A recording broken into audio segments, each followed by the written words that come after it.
Après 2500 ans de foi ardente, se prosternera-t-on longtemps encore devant les 3 refuges des bouddhistes, le Bouddha, le Sauveur, le Dharma, la justice du royaume des cieux, et la Sangha, la communion des saints et des fidèles. Non loin de Bodh Gaya, Rajgir et le pic des Vautours sont un lieu privilégié pour les bouddhistes du Mahayana ou grand véhicule, puisque, croit-il, c'est sur cette montagne où il résida durant 15 années que le Bouddha a donné l'enseignement qui complète celui du Hinayana, le petit véhicule, l'enseignement qui est le fondement d'un des textes sacrés les plus célèbres et les plus importants de l'humanité, la Prajna Paramita, la perfection de la sagesse, l'au-delà de la sagesse. Ici, le Bouddha a donné au monde le grand secret.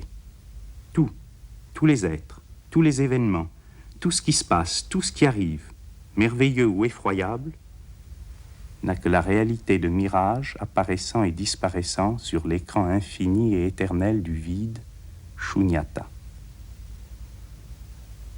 Hinayana, le bouddhisme de Ceylan et de Birmanie, et Mahayana, celui du Tibet, de la Chine et du Japon, se sont tournés le dos, critiqués, décriés, accusés d'hérésie. Nalanda, dont les ruines conservent si bien le souvenir de la grande époque où des milliers de moines ont médité ou étudié dans ses temples et dans ses cellules, Nalanda, la fameuse université, était le haut lieu du Mahayana et c'est son enseignement qui s'est répandu dans tout le Tibet. Aujourd'hui, en Asie aussi, l'heure de l'œcuménisme a sonné. Les bouddhistes du Nord et du Sud, partout, se rencontrent et essaient de se comprendre, au nom de leur guide commun, le Bouddha Gautama, le Seigneur de compassion. Né en Inde, le bouddhisme y a complètement disparu avec la renaissance de l'hindouisme ancien. Mais à quelques kilomètres des ruines de Nalanda, là même où ont marché il y a 1000 ans leurs ancêtres bouddhistes, des hindous ont construit une nouvelle université où des moines de tous les pays viennent étudier les anciennes écritures sacrées. Si le pali est la langue dans laquelle ont été rédigés les textes du Hinayana, c'est le sanskrit qui fut utilisé par les mahayanistes, et c'est à partir du sanskrit que furent traduites les œuvres du canon tibétain, soit que des Indiens fussent invités au Tibet, soit que des Tibétains se rendent en Inde.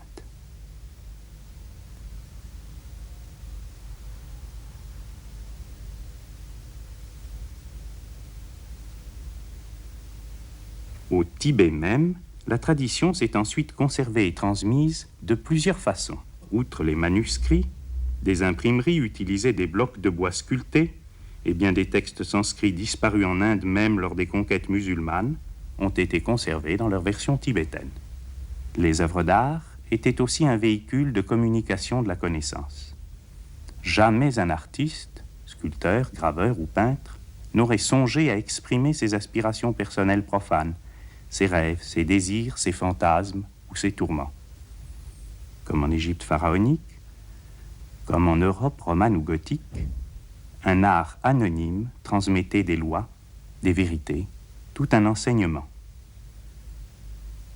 Et une iconographie très stricte précise les attributs et les couleurs des divinités tantriques, ces symboles des grandes forces qui meuvent l'univers et qui animent chaque être humain. Les peintures tibétaines sur étoffe, malgré, peut-être à cause de ces impératifs imposés à leurs auteurs, sont le plus souvent d'une très grande beauté. Pourtant, au Tibet, comme en Inde, comme chez les soufis musulmans, l'essence de la transmission des influences spirituelles c'est la chaîne des maîtres et des disciples. Les étrangers ont pris l'habitude d'appeler lama tout moine ou ascète tibétain. Mais seuls en sont dignes les sages qualifiés pour donner l'initiation à des disciples et les guider ensuite sur la voie vers la libération. Il y a bien des styles de maîtres différents. Tous sont installés dans une totale liberté intérieure qui les rend disponibles pour accomplir toutes les tâches, même celles de bâtisseur d'un petit temple ou d'un stupa.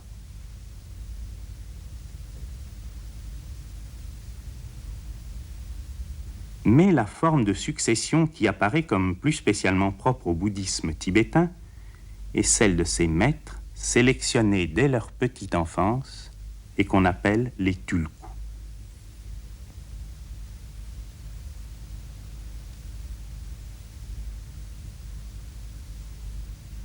Ainsi, ces moines accomplissent devant un enfant la cérémonie commune à toutes les formes de bouddhisme de la confession des manquements à la règle monastique.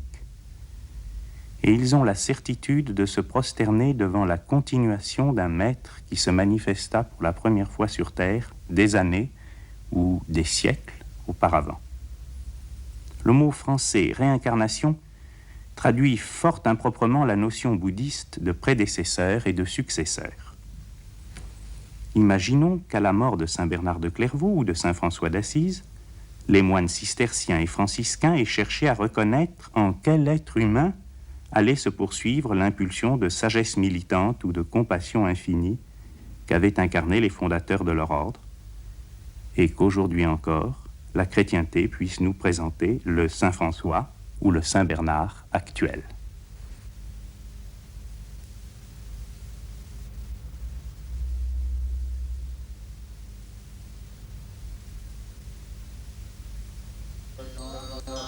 Mais tous les jeunes moines ne sont pas des tulkus, et beaucoup de Tibétains, qui n'étaient nullement reconnus comme lamas dès leur jeune âge, rejoignent les monastères pendant leur enfance.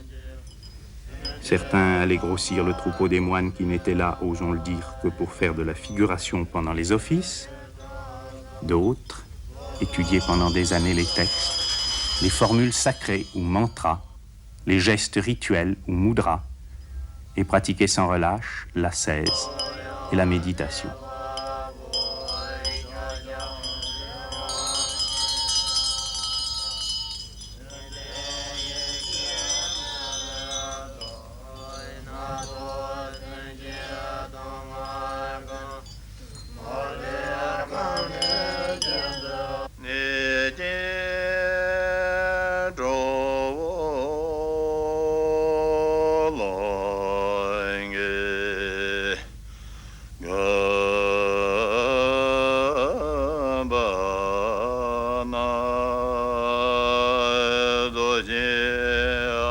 Entouré de déserts meurtriers aux caravanes et de montagnes difficilement franchissables, le Tibet n'était cependant pas aussi isolé du reste de l'Asie qu'on l'a souvent écrit. C'est de l'Inde et de Chine qu'il reçut le plus. C'est à ses voisins, Mongolie, Ladakh, Bhoutan, Népal, Sikkim, qu'il a donné à son tour. Le Sikkim, notamment, aujourd'hui d'accès en principe interdit pour des raisons militaires, a été depuis 100 ans le lieu privilégié de rencontre entre la civilisation occidentale et la tradition tibétaine.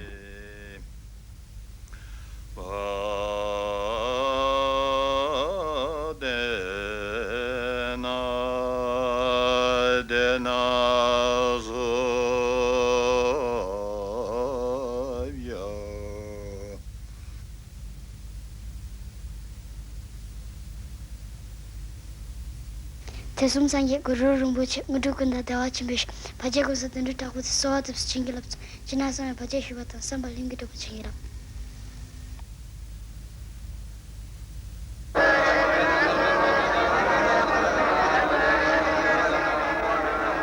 Le Sikkim, sous l'impulsion de son roi, a été accueillant aux Tibétains des sectes appelées bonnets rouges ou non réformées, qu'ils soient Nyingmapa ou Kargyupa, et l'invocation qu'ont répétée au Tibet même à travers les siècles des millions de bouches ou de moulins à prière résonne aujourd'hui autour du grand stupa de Gangtok, Om Mani Padme Hum.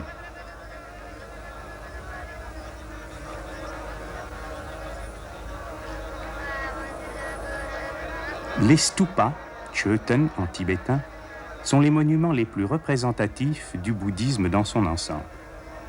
Ils sont construits pour abriter des reliques et leur architecture à 5 étages est un livre de métaphysique. Les 5 dhyani Bouddhas ou réfractions de l'absolu, les 5 constituants de l'être humain, les 5 passions qui peuvent se transformer, les 5 perfections, tout le bouddhisme s'y trouve symbolisé. Et même ceux qui ne peuvent formuler les éléments de la sagesse savent ressentir au plus profond d'eux-mêmes que la vie a un sens, que l'absolu est compassion, et eux aussi prennent refuge dans la promesse de la perfection finale pour tous les êtres et saluent le joyau dans le lotus, Om Mani Padme Hum.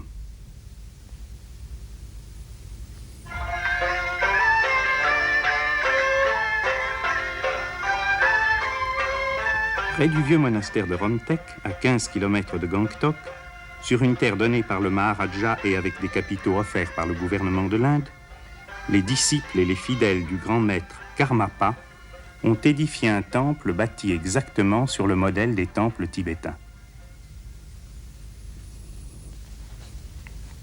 C'est une œuvre de la foi, car des centaines de montagnards sont venus y travailler bénévolement, et on trouve parmi eux, fraternellement mêlés, Tibétains, Népalais, Bhoutanais et Sikkimais. En Inde même, la construction d'un seul temple a pu être menée à terme par les réfugiés, celui de Mussoorie, qui a été décoré par des artisans tibétains.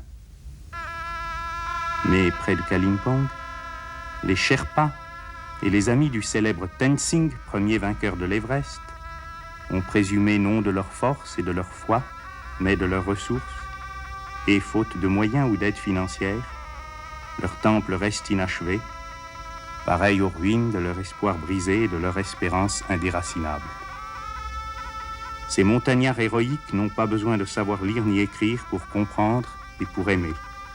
Ils portent seuls, sur leurs épaules qui ont hissé vers tous les sommets de l'Himalaya les sacs des saïbs alpinistes, le poids de la sauvegarde d'une sagesse pourtant précieuse pour l'humanité entière. Au Tibet, certains grands monastères comprenaient plusieurs milliers de moines. Ils étaient divisés en facultés et comprenaient généralement une faculté de médecine. Parmi les débris de monastères qui ont réussi à se replier sur l'Inde, s'est établi à Dharamsala un groupe de lamas médecins qui tentent de préserver et de transmettre la médecine traditionnelle tibétaine. Il faut, m'a-t-on dit, 9 ans pour former un médecin et 12 pour former un très bon médecin. Comme les études médicales imposent d'abord l'apprentissage par cœur de milliers de pages, il n'est pas trop tôt pour les commencer dès l'enfance.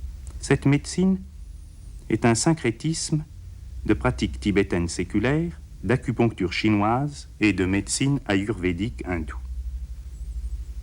Essentiellement fondée sur les soins par les médicaments à base de plantes, elle connaît plusieurs centaines de préparations différentes, composées, disent les pharmaciens tibétains, à partir de 1000 espèces botaniques. Comme ces variétés étaient bien loin d'exister toutes sur le sol même de leur pays, les Tibétains organisaient de grandes expéditions dans les contrées voisines, notamment le versant indien de l'Himalaya. Les Tibétains n'ont pas de peine à reconnaître les succès de la science médicale moderne. Mais un docteur suisse, convaincu de la valeur de certaines connaissances des lamas, n'a pas hésité à apprendre la langue tibétaine pour étudier avec ses confrères de Lhasa. Bien sûr, il y a un abîme entre nos spécialités pharmaceutiques au milligramme et les approximations des chimistes du Tibet. Mais, m'a dit ce médecin helvétique, après 1 an d'observation, ce qui ne fait pas de doute, ce sont les guérisons obtenues. Et les Tibétains ont des idées parfaitement précises sur les pilules à donner parmi les centaines de variétés fabriquées pour telle ou telle maladie, et surtout à tel ou tel malade. Car au cours de mes propres conversations avec les docteurs de Dharamsala, il m'a semblé qu'ils soignaient beaucoup plus un être humain total, que les symptômes même d'un désordre organique. Le diagnostic comprend toujours, outre l'examen minutieux de l'œil, la prise des pulsations, des deux pouls d'ailleurs,